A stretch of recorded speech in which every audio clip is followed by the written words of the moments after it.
Good morning, everybody, and welcome to, episode 29. Who would have thought we'd be this far along? Yes, episode 29 of Guest Safety Officer Lobby Group. And today we're going to follow up on Gary's post on LinkedIn about false badges, false SIA badges. First of all, Gary, just tell us a quick bit about yourself and then we'll crack on. Good morning, Ian. My name is Gary Twining-Wright. I've been in the industry for 37 years, done most things in the security industry. That's brilliant, mate. So, yeah, you were working, I understand, when this incident happened. Yeah, it was just about 2-3 weeks ago when it happened. Give you a quick backstory. One of our subcontractors, who we do vet, and we do get all their details from, they had a last-minute dropout, and they sent someone new through, which came through one of these WhatsApp groups. Our subcontractor had done his due diligence. They checked on the SIA website, got the person's right to work, and got copies of their driving license, which they forwarded all to us. Anyway, so this person arrived, and our team lead was doing the normal checks on licenses, and what it normally undergoes when they arrive on site. The team leader checks the license and sees it's okay, and any queries, he then will go and look at the SI register. So, but this particular person, I'll quote his words, seemed very strange and wasn't quite right. So when he handed him his badge, he looks at his badge, and automatically you can see the badge. There was something wrong with the badge. So, there was a number of issues. So he called me over, and he called Vanessa over, and we all looked at the badge. Gary? Yes, sir. Sorry, mate. Can I just ask, an SIA register? What? Can you just explain that for anybody who doesn't understand, please? Okay.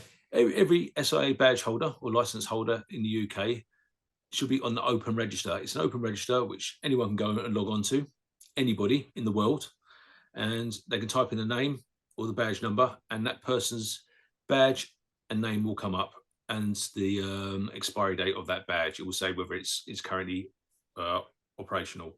Does it have an image? There's no images at all. It's just a number and a name and an expiry date. Excuse me. So anyway, so looking at the badge, we all looked at it, so we decided to check it on the register. So lo and behold, obviously, the badge and name and expiry date is matched.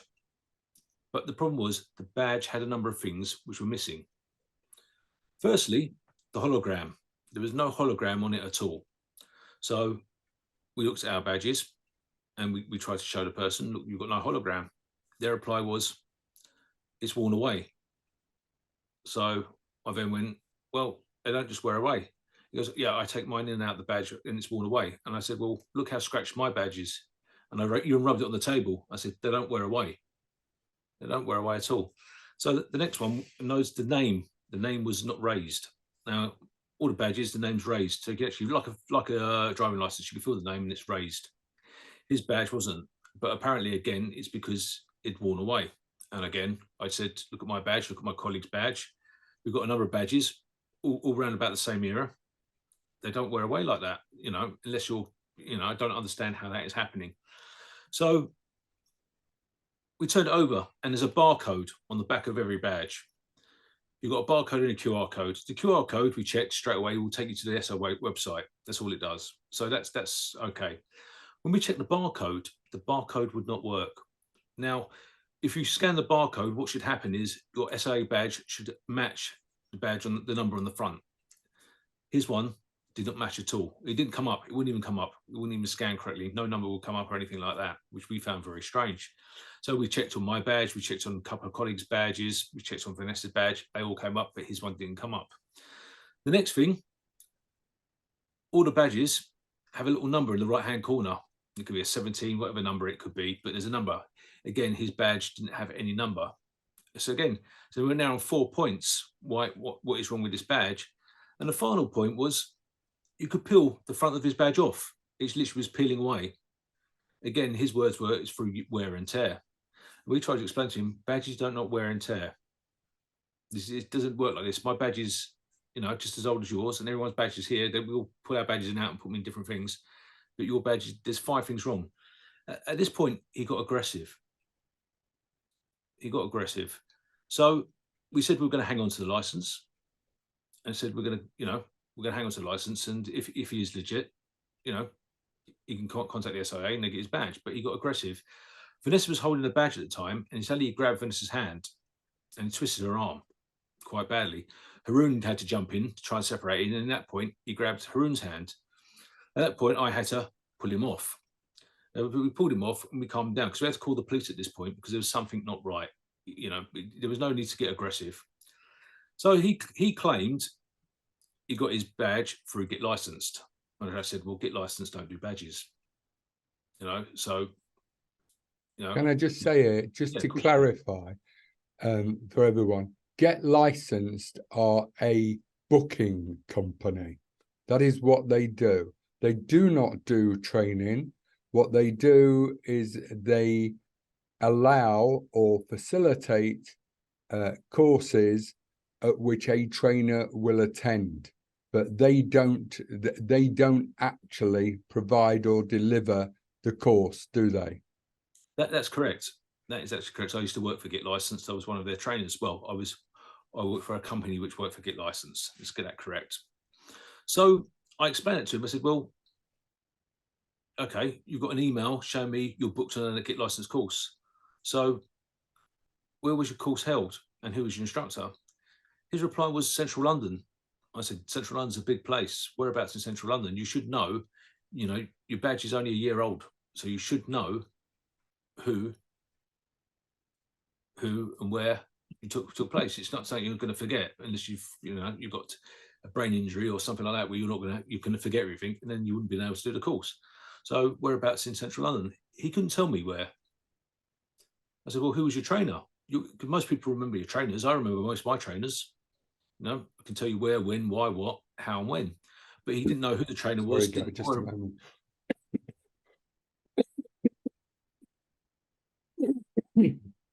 I think I'm still breathing. Keep going. I'm all right now. Good. Lucky for us, eh?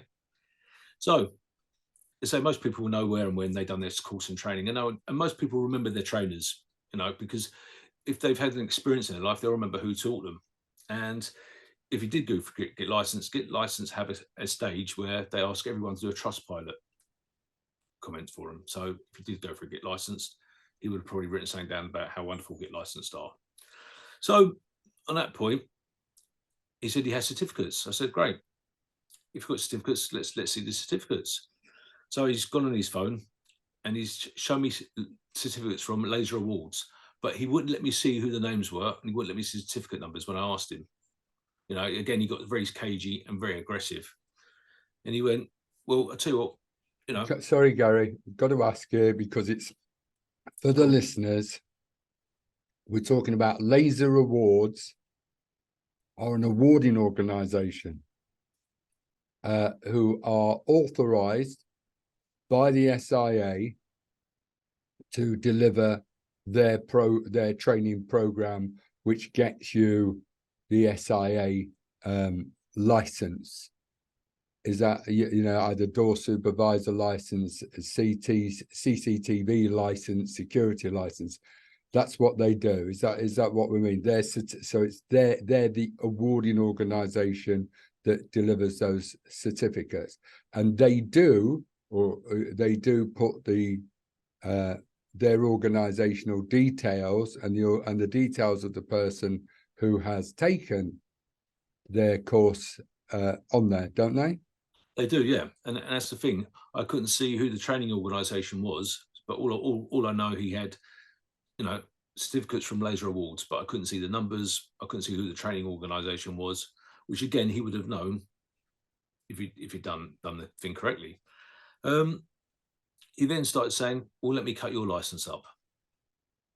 And I went, sure thing. If you want to cut my license up, I literally gave him my license. I went, if you want to cut it up, there you go. You can break it in half, do what you want with it. I said, I'll still be working within 24 hours because I will contact the SIA and I'll let them know if it's broken, or I tell them exactly what's happened here, and I'll be issued a new license and I'll still be able to continue to work. So I've got no issues here. And he then got very panicky because he didn't know that was the case. again, this was the situation. So we waited for the police. It took them 6 hours to arrive. We And you obviously let them go. waited.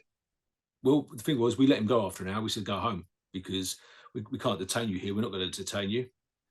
We're not going to keep you here. We've got no legal right to do that. So Yeah. we've got your details. We've got everything we required. We've got his driving license. We've got your SIA license. We haven't got his physical driving license. We've got a copy of his driving license. Whether that is real or not, we couldn't tell you, because I've only got a PDF of that. So who knows? But the thing about it is, we let him go.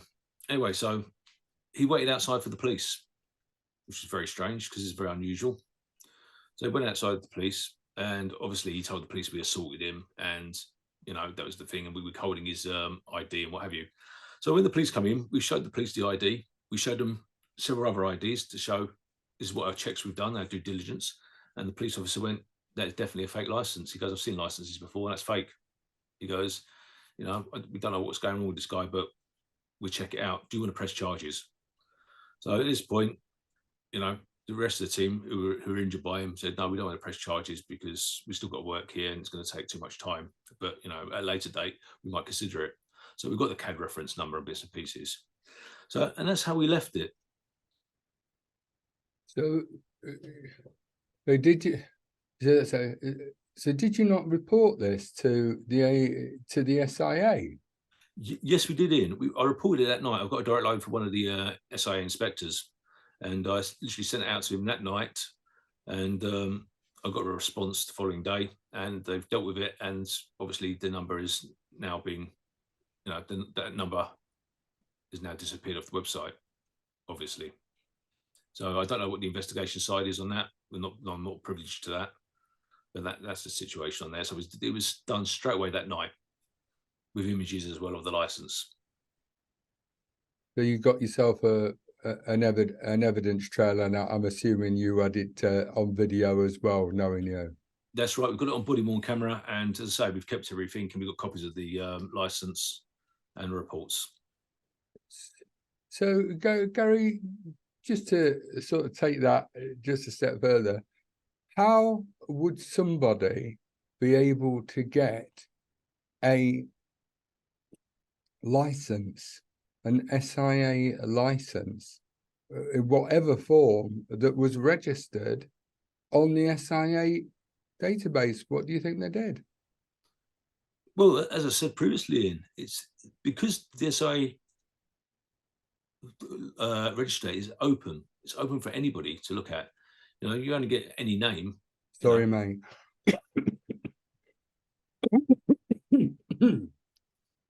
Wow. I'm all right, people. Don't worry. I'll make it for the rest of the show, I hope. I hope so too.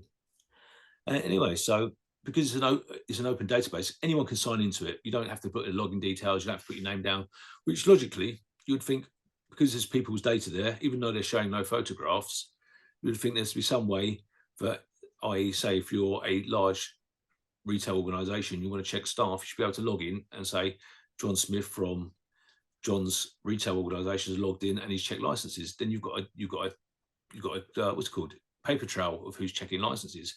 But because this register is so open to anybody, they can pull up any name or find the name. Boom, it's there. There's a problem, I think, Gary, is that you've got to, in these things, you've got to put an image on it.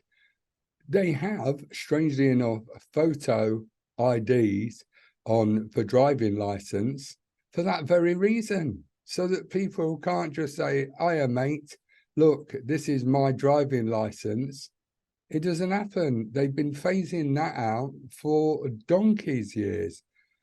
The difficulty is understanding how on earth it's been allowed to take place at in such an important area of public safety, that people responsible for the safety of the public don't need a photo ID. I would have thought that was, secure public safety 101. Well, you got your ID on your license, haven't you? But the thing about it, you got nothing to match to it. Yes, that's what I mean. You got the face on your license, but you've got nothing to match it and identify on the website. Now, I don't know what the reasons are for that, whether it's a data or image thing related to it. It isn't. You know, but it just seems a bit strange, and not being able to log into a website. So you've got a paper trail of who's looking, because if you've got someone, let's say in China, looking at it, and if they are making licenses out there, it doesn't take long to hack into a website or even look at a website. You don't even hack in. You can just do bits and pieces, look in John Smith, and there you go. And I know in a number of cases where this has happened on large organizations where people with similar names have said the names and their license comes up and they're going, oh, right, you have got a license, and they're working. Well, I did quite a bit of work about 2012 and actually designed an app for proof of age standards scheme after I'd seen a test that was done in Nottingham where 7 licensees, off sales licensees, had allowed a card, an ID from containing the image of Homer Simpson passed, because people didn't check it. They don't check the image. So what you need to do, and as I argued at the time and actually submitted to the Home Office and to 2 chief constables who were on what was then ACPO, an opportunity for that to be verified. So, and that was to enable somebody who could dial in, so I could see your picture. You could present your card, but I would get an authorized third-party view of who you actually were. And you could do that mobile. So it was, and it was really simple, mate, and it worked. And I do not understand why organizations like the Home Office or anybody doesn't use that kind of technology. It's available.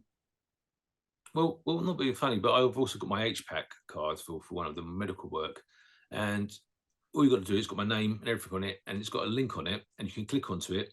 It will bring up who I am, a picture of who I am. It will bring up my DBS, my current DBS, because it's permanently live, and it's got all the information for a healthcare professional, and it's all there, and they can see that. But you know, and that's just me doing, you know, an ECA role, and all that information is there straight away. But for my SIA badge, all you get is a name and number. Now, you know, I'm quite lucky. I have an unusual name. So there's not many people, you know, this is running around with Gary Twining Wright badges. You know, there's not many people with my name. So there can't be that many. But when you've got a lot of names, let's use Mohammed or a Smith or a Jones, you know, you've got, it's ample out there. How many John Smiths are there in the world? There's hundreds of them. You know, and absolutely. It's easily done, isn't it? And if you've got no image to check it, how are you going to know? Well, mate, I totally and utterly agree with you on that. It makes it incredibly difficult for anyone to do the job. And then you sort of have to start looking at other things. Now, I'm conscious of the time. We've got about 10, 12 minutes left, Gary. So just wanted to pick up, you received some abuse, didn't you? Or I have received some abuse. I got a few people who well, one person claimed that he knew this person, and you know, I should owe him an apology and publicly apologize to him for fraudulently saying what I've said. I questioned this person, said, well, that they stated on the status on LinkedIn that they checked his license hundreds of times and he's a genuine person and they know everything that went on. So I've replied, thank you for your reply. But if you know this person, why did they do this? Why did they do this? I've got the evidence to prove it. And also, if you've checked his license 100 times, why didn't you notice the 5 mistakes I found? And, you know, and are you part of this? And apparently he said he's already got a license. So I then questioned and went, well, if he's got a new license, is this fake as well? You know, let's get to the bottom of this. Since I asked those questions, that person has deleted that part of the thread on LinkedIn. I can't find them on LinkedIn now, and literally disappeared 100%. So what's going on there? Well, That's what's particularly worrying. But I think we have to also look at a couple of other things here. The most worrying thing about all of this, because what struck me as I read through all the posts, on LinkedIn that I was reading, and I'm sure there are others on other social media outlets that you posted on that I haven't seen, is that where are the SIA? And more importantly, what are the awarding organizations doing? Because as is absolutely clear from the thread that I read, these people are doing this over and over again. The awarding, everybody in the industry is aware that it is happening. The awarding organizations are definitely aware that it is happening. So why is a blind eye being turned to this behavior? I don't get it, Gary. This is public safety. This is a terrorist walking in. This is what Fegan Murray, Nick Oldworth, Brendan Cox, Martyns Law is aiming to help prevent. It's about creating safe, civilized spaces. And you can't do that when it's undermined at the very, very beginning of the process by awarding organizations lack of diligence.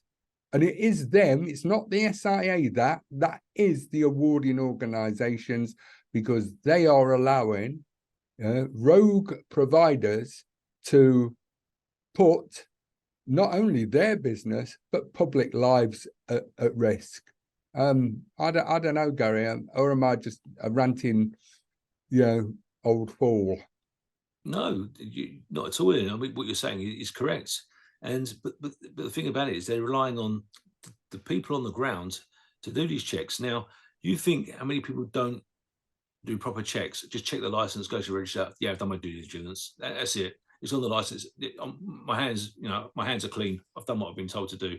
Yeah, which is true. They've done what they've been told to do. But if you're not going to scrutinise it, if you're not sure, you're not doing due diligence, what the damn are you doing? Now, I can take you back to, I was working at a large festival a few years ago. And again, we had a similar situation. Person turned up again with that license, and the license wasn't right. And this time we actually had to detain this person because there was something not right about that at all. But this person was actually wanted by the CT teams. CT, what's that mean? Counter-terrorism. He was actually on their list, and we got him fair and square. They came down, took him away, never saw the guy again. But, say if we hadn't, and this large event, which I was dealing with at the time, that day we actually had Prince William there. No, sorry, Prince Harry there. Prince Harry wandering around. Yeah, well, that's just it. And it's also, this is what I mean. It goes back, if the awarding organizations, and it is they who are responsible for their training providers and ensuring that they do their due diligence, if they're not behaving responsibly, what we can't have, as I was told at a conference earlier this year by a large, awarding organization, is, oh, well, we're operating within the law, we're compliant. And so long as we're compliant, it's not our problem then. If something needs to be changed, the government needs to change it. It's not our problem. It's our business. And they're right, but it's an appalling attitude to take. Well, I don't care. I don't care if people get killed because, like, I was compliant the bit that I did.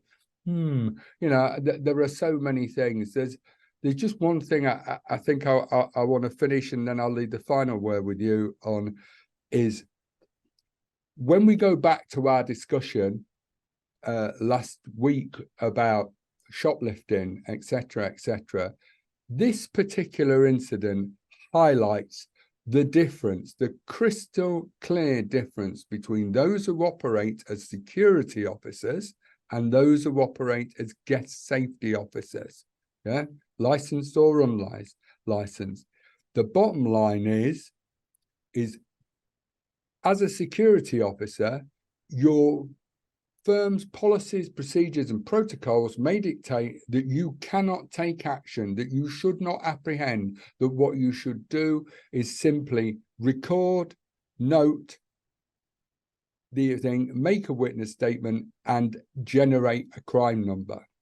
Here, in the guest safety officer world, we are obliged to go forward, to step up and challenge people and prevent them from doing what they do. Because if we don't, public safety is at risk. It is not just, as is the case with security officers, a case of deterrence. This is an actual need, specific need, where we are required to step up and prevent people from carrying out potentially harmful acts. So Gary, I mean, your thoughts?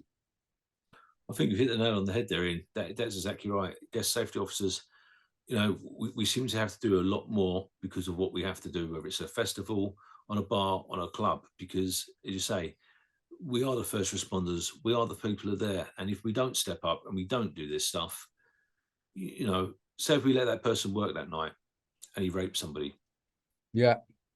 You know, just saying that he raped somebody. It's not saying he's a rapist, by the way. It's just saying he could. The unfortunate thing, wasn't it, Gary? He could have done anything, been anyone. Your responsibility was to protect the public. Is that right? That's exactly right. It's our job to protect the public. And the thing about it, what they would have said, they come back and say, "What did you know about this person?" Yes. Well, we've done our checks with our subcontractors. That's all our contracts. There's their details. There's their insurance. There's their contract with us. There's the information they sent through. So we've done all those checks. You know, so we've ticked their box. You know, we've done everything correctly. But the fact is, because we look at stuff and we notice stuff, which most guest safety officers do, because we go the extra mile and we do those extra checks, is how we manage to stop things happening. And that's the most important thing there. That is it, Gary. That I think it's about not being or seeking just to tick a box. It's about being a security provider, which I know you do as well, is about, and again, it's about making sure you carry out the efforts and diligence to ensure that what you're asking for and professing is an actual living, breathing document, as opposed to just a series of tick box events on a spreadsheet. All right, mate, I'm gonna have to call it, you know, because we're at that time. So Gary, been great chatting. Speak to you soon, mate. Anything to say? Ian, always a pleasure. It's always great to pass on this information. And as always, I'll be seeing you. Peace out, mate. Next time. Peace out. Take care.